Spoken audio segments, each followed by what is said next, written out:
The Five Bloods is the latest film from critically acclaimed director Spike Lee. We follow 4 African-American Vietnam veterans as they return to Vietnam to find the remains of their squad leader and a stash of buried gold. It was probably one of my most anticipated films of the year once I found out about it. I watched it on the 12th of June when it came out, and it did not disappoint. So, this is what I thought of The Five Bloods.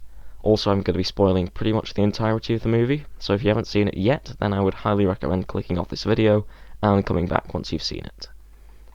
From the moment that it opens, The Five Bloods is a powerful film. It opens with a montage of clips from the 1960s about the Vietnam War and civil rights movement, particularly focusing on the crossover between the two. This opening, while powerful, does start to expose one of the biggest issues with this film, and that is the muddled message that Spike Lee is trying to get across. So, in other words, it's just a Spike Lee film. He makes a lot of different points in this film, but the problem is that none of them ever feel fully developed. For example, Paul, played by Delroy Lindo, who gives by far the best performance in the film, mentions that he voted for Trump and wears a Make America Great Again cap, for which the other characters criticize him, but then it's just never brought up again. Is this Spike Lee trying to give a balanced depiction of African Americans and show that as much as the world is prejudiced against them, they also hold their own prejudices? Is this Spike Lee insinuating that all Trump voters are racist and hate immigrants? Personally, I'd like to think that Spike Lee's too intelligent for the latter. He also talks about how the Vietnam War was worse for black GIs than it was for white GIs, mentioning how white GIs taught the South Vietnamese racial slurs, and how black people made up 33% of the United States ground infantry in Vietnam, while being only 13% of the United States population. But it never feels like his point is fully developed. He loosely connects the film with Martin Luther King for seemingly no other reason than he was anti-Vietnam. There's a scene where a bunch of people start chanting Black Lives Matter, even though Black Power movements were only mentioned briefly at 1 or 2 points in the movie. Spike Lee tries to include so much commentary and so many different points that he never has time to develop most of them, and as a result, the message of the film can feel very muddled. Of course, it could be that I just didn't get it, but Spike Lee threw a lot of different points and commentary into his previous feature film, BlacKkKlansman, and that film felt a lot less muddled than The Five Bloods, even if I did like The Five Bloods more out of the two. I'd also argue that there are a few too many characters. At the start of the film we're introduced to our 4 main characters, Paul, Melvin, Otis and Eddie, the 4 surviving Bloods from the Vietnam War. Pretty soon after, we're introduced to 3 more characters, Norman, the deceased 5th Blood, Paul's son David, and the Blood's Vietnamese guide.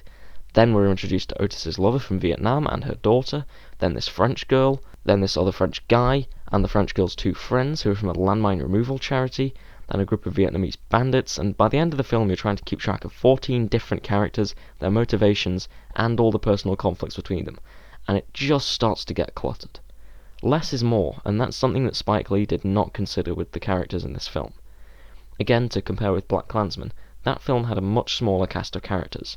You had Ron Stallworth, Flip Zimmerman, Patrice Dumas, David Duke, and Felix Henderson, all of whom had distinct personalities and all added to the film. Honestly, you could take Melvin and Eddie out of this film and it would barely change. The same goes for 2 of the guys from the mine charity.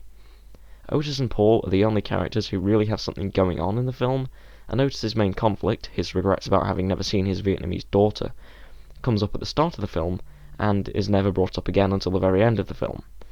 At the end of the day, this film is really good, but it just feels so cluttered with dozens of underdeveloped pieces of commentary and unnecessary characters that add very little to the overall film.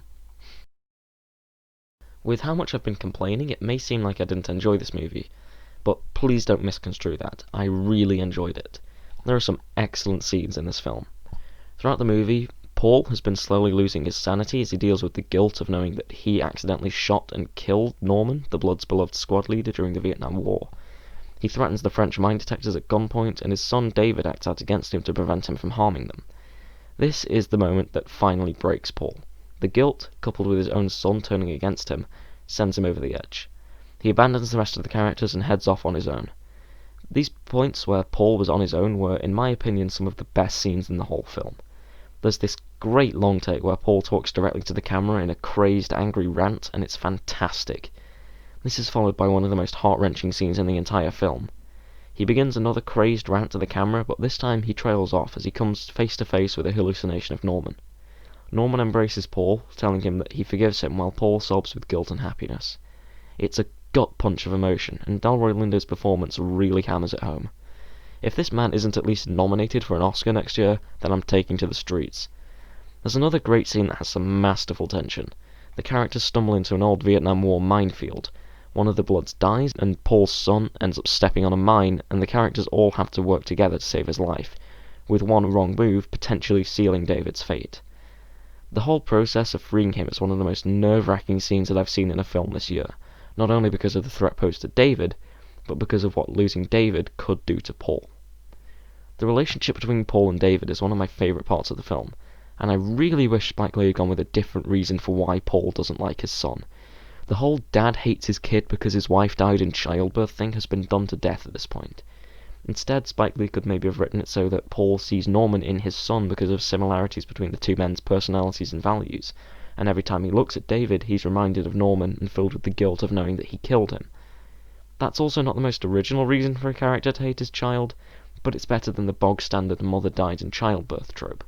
While a lot of the points that Spike Lee makes in this film can come off as muddled and underdeveloped, one point that I really agreed with was a small one made near the start of the film, where the Bloods discussed the lack of any real honouring of Vietnam's black veterans, mentioning how Hollywood only focuses on the stories of white people, even if they're not even real people like Rambo, and the fact that Rambo Last Blood was released last year, and that Spike Lee had to make this film with Netflix since no other studio he approached would take the project on board, really makes this point about fictional white people being more important than real black people. The one detriment to this point is that The Five Bloods is not based on a true story.